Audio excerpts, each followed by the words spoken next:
Hello everyone, how you doing? Hope you're having a wonderful day. We're back already because now we have Nej's kit. If I'd waited a day, we would have had his kit as well. But had to let people know before they decide to completely rip everything that they had on this Kigiri banner. So that was also nice. Without further ado, I don't actually want to roll the intro because I kind of lost the file. And let's just get right into it. Let's go for their kits. But before that, I want to show you something, and that is an animation from Nezha. Not his debut animation, that cool little thing that you see, right? Even though he has it. This one is going to be basically his ultimate preview, right? Just to entice you a little bit before we get to it, because we managed to actually find it before it was removed. So you can see Nezha in action. So without further ado, let us show you how this looks. So just see for yourself.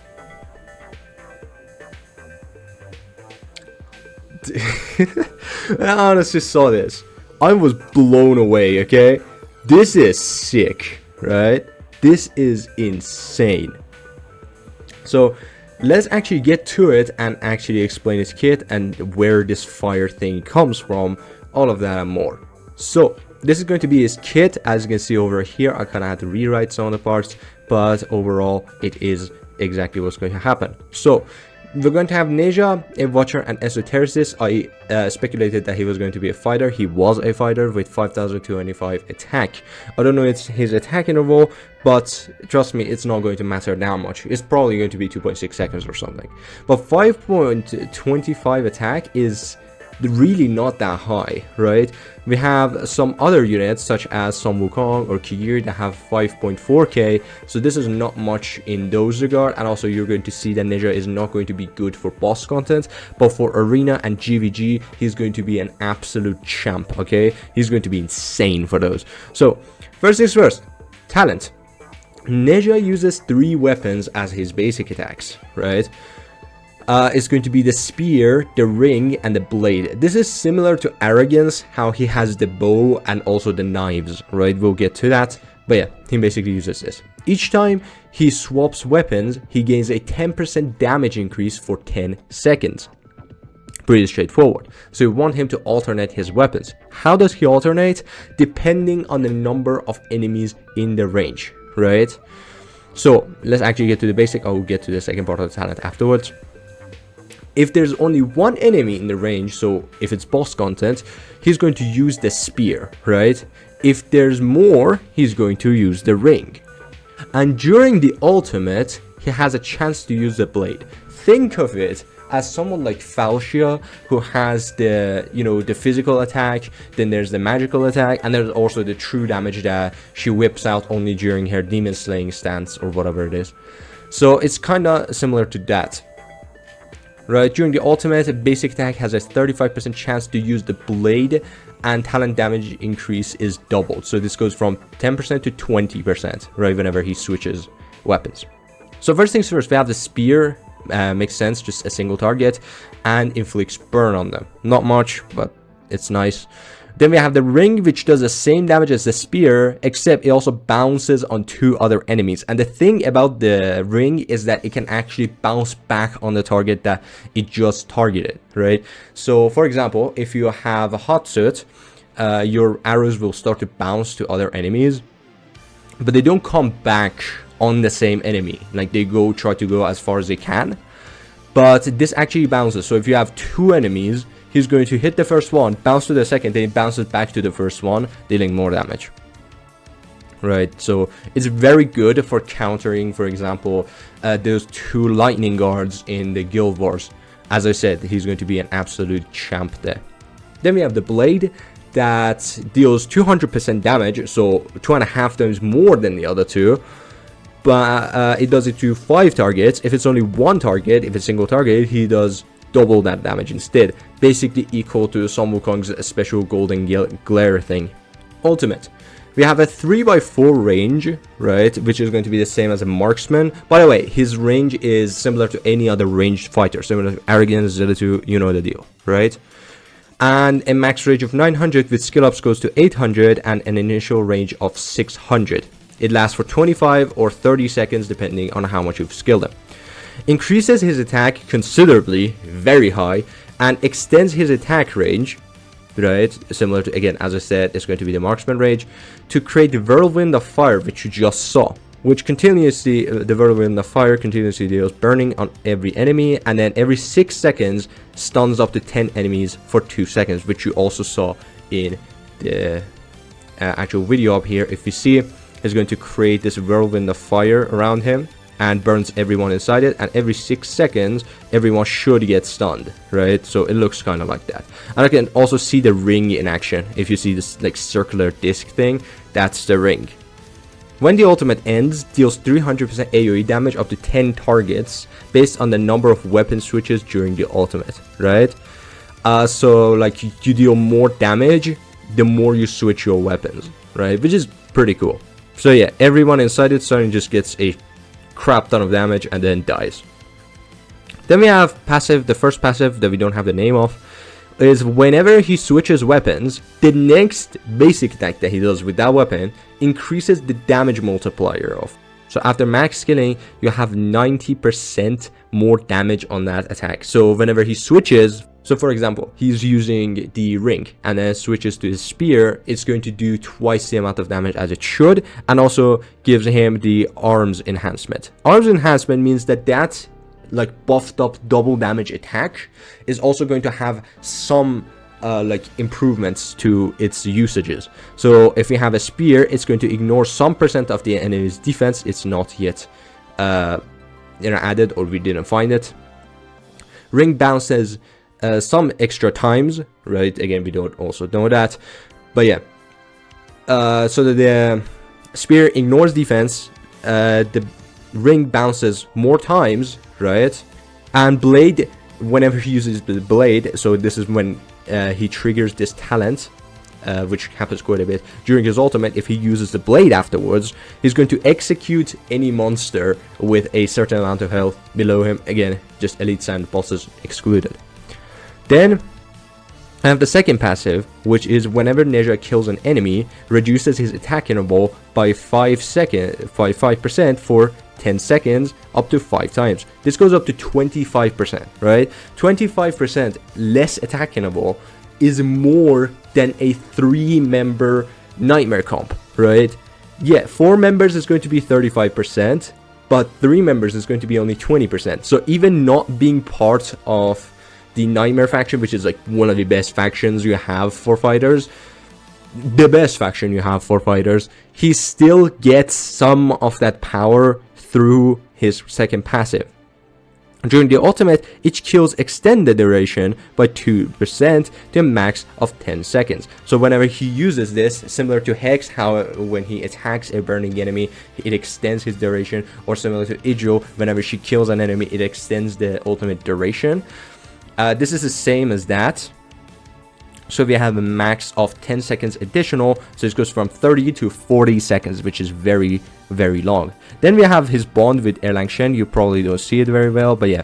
During the ultimate, becomes immune to debuffs, right, similar to Anora, and each basic attack restores 5% of HP. This is very similar to Kiri. So yeah, he becomes kind of self-sustainable because now he can't get DOT'd or any of those random nonsense. So I guess this can somewhat be used in if you're going to use him in Abyss 1, since the main damage that the boss does is from that very annoying DOT that it puts out. Like, if you didn't know that he puts out a DOT, I don't blame you. It doesn't show up on the DOT tab. It exists, just read the attacks. But yeah, this does make him immune to that, so he's not going to take that much damage during the Abyss 1 fight. But again, as I said, because he doesn't switch his weapon, you want somewhere that he switches his weapons constantly. So Guild Wars is the perfect place for him. After that, we probably have Arena, which you also kind of have to improvise, especially if it's the real-time arena. His shine is there as well. But if it's just a straight-up boss fight, he does good. I mean, his stats and stuff are all, like, amazing. But, yeah, it's not going to be the best choice you have. There's going to be so many better units they can do. But I think at least he's going to be lost level for something like the boss fights, if it's just a boss fight, no other enemies. Then we have Erlang himself, which is going to be an arbiter piercer defender, right? 4,800 attack. It's because he's an offensive defender, right? The only reason he's a defender is because I think they just want him to use the excuse of being a defender to use the artifacts and stuff. But yeah, as you can see, 4,800 attack. This is like somewhat on the lower side, but then again, it's more attack than someone like Lust, who also does a decent amount of damage. 23k HP, so basically in the toilet. This is the same as I think Rocks is also like 22k or something.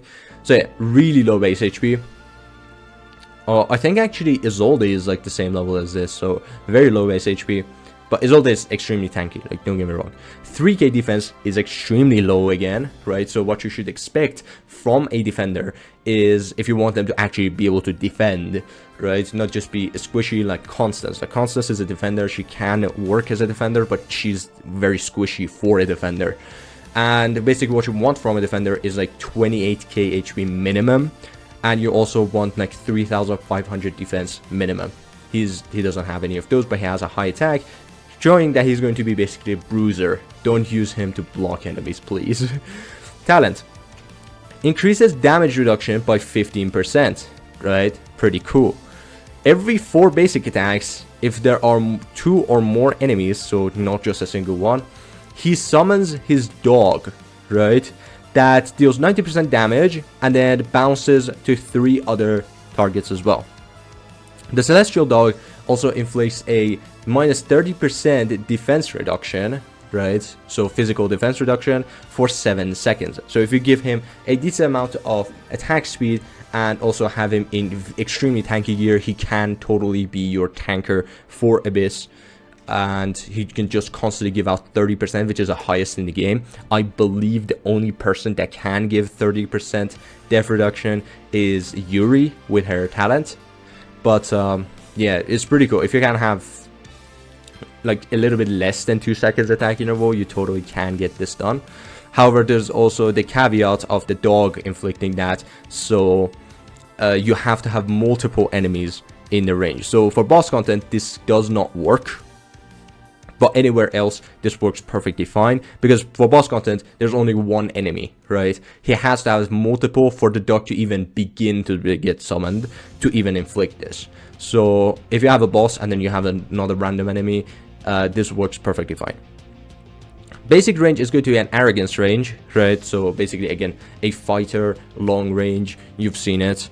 It's going to be 120% AoE damage, right? I don't know, I think it's going to be physical, but I cannot tell. It's probably physical. Damage up to 5 enemies and can also target airborne units, and he actually likes targeting airborne units as a piercer. You will see in a sec.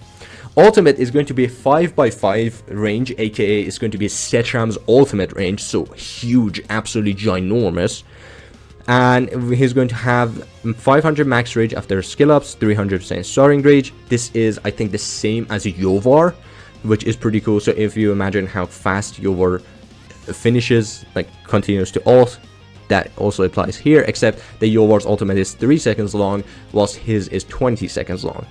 Inflicts Heaven's Gaze on 3 enemies. And this also gives them vulnerability of 20%. So this is somewhat the same as like a Volca. Except Volca does it to 1 person and he does it to 3 people. During this effect, increases max HP and attack by 20%. So it's like 5,800, right? That's really high, right? If he does, during the ultimate, because he increases his stats, he's going to have the same amount of attack as someone like Sun Wukong. A2.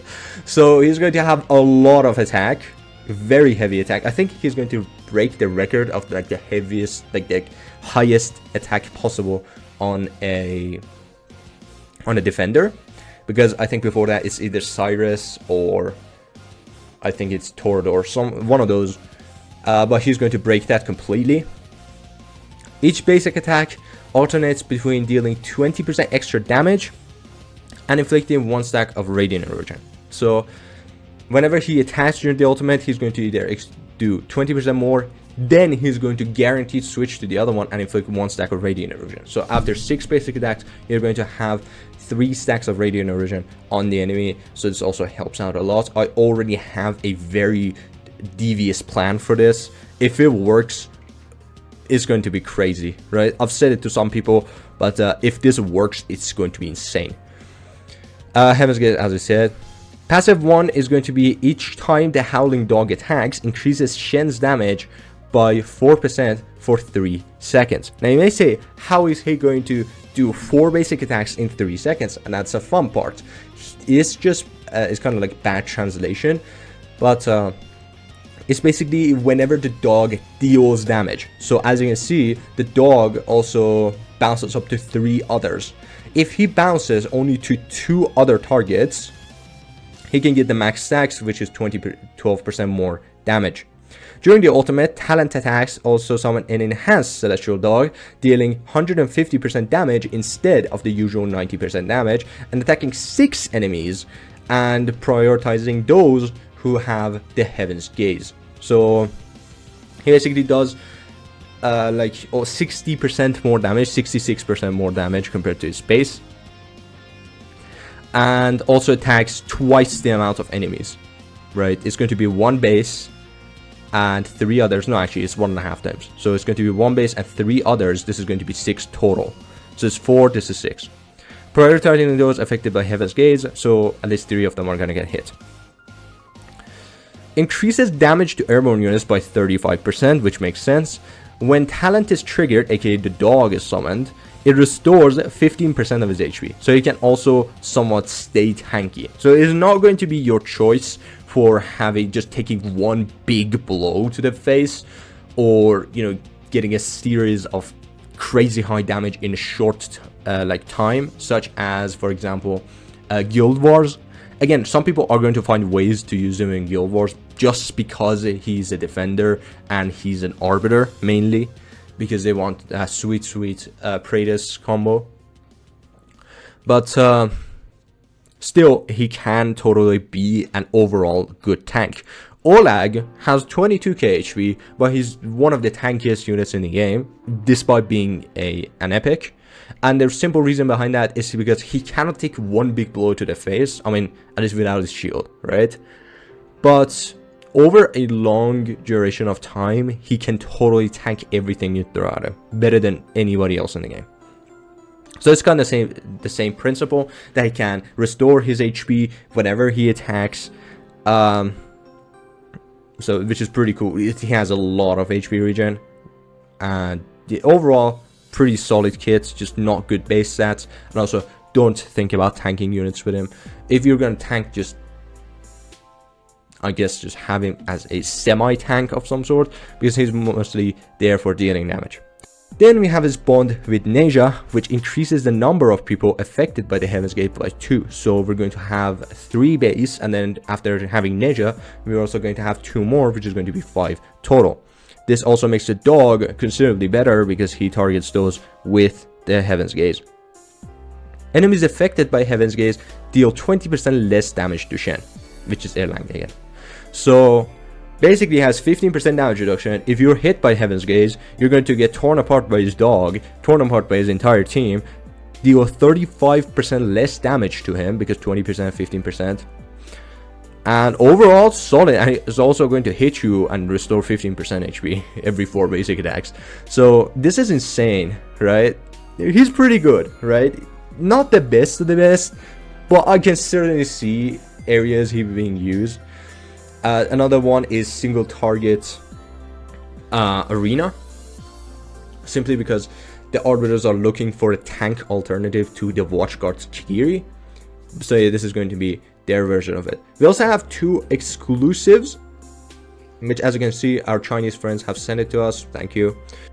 And one thing to mention that I didn't say in the last video is that this artifact is going to basically be guaranteed, but it's going to be shard collection, right? I showed it in the assets, it was a shard, so I thought people understood it, but some people pointed out that, hey, that looks like it's a shard, and I was like, yeah, that's literally what it is.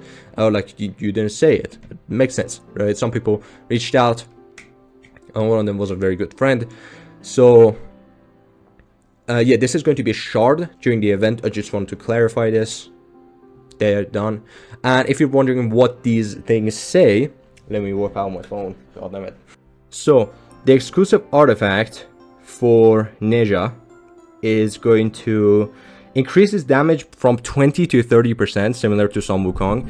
How like at plus 10 you have a 20% damage increase, at plus 25 you're going to have a 35% increase, each time increasing by 2%. Each time attacking with an alternate weapon increases attack by 5%, stacking up to 3 times, lasting for 10 seconds. So if he switches his weapons back and forth, he also gets 15% more attack, which is also pretty cool. Then we have Shen's, and Erlang's is going to be, give me a sec, increases damage by 20% to 30%, I think. It just says 20%, so I would assume it also goes up to 30%. The Celestial Dog attacks enemies, enhances Shen's damage. This effect can stack up, it just says enhances his damage, it doesn't elaborate further. This effect can stack 6 times, and each stack grants Shen 3% physical and magic damage reduction for 10 seconds. So basically, he's also getting 18% more damage reduction if the dog just attacks enemies, right? If the dog attacks in less than intervals of 10 seconds, he's going to have a permanent almost 20% more damage reduction of any source. Thank you all for watching. Let me know your thoughts. Let me know if you're excited for their arrival. Should you save for them? Should you summon on this event?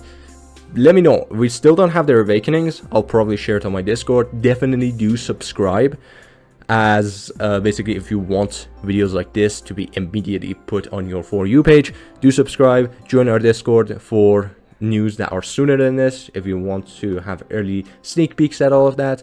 Yeah, link in the description. Definitely join. Thank you all for watching and have a good one.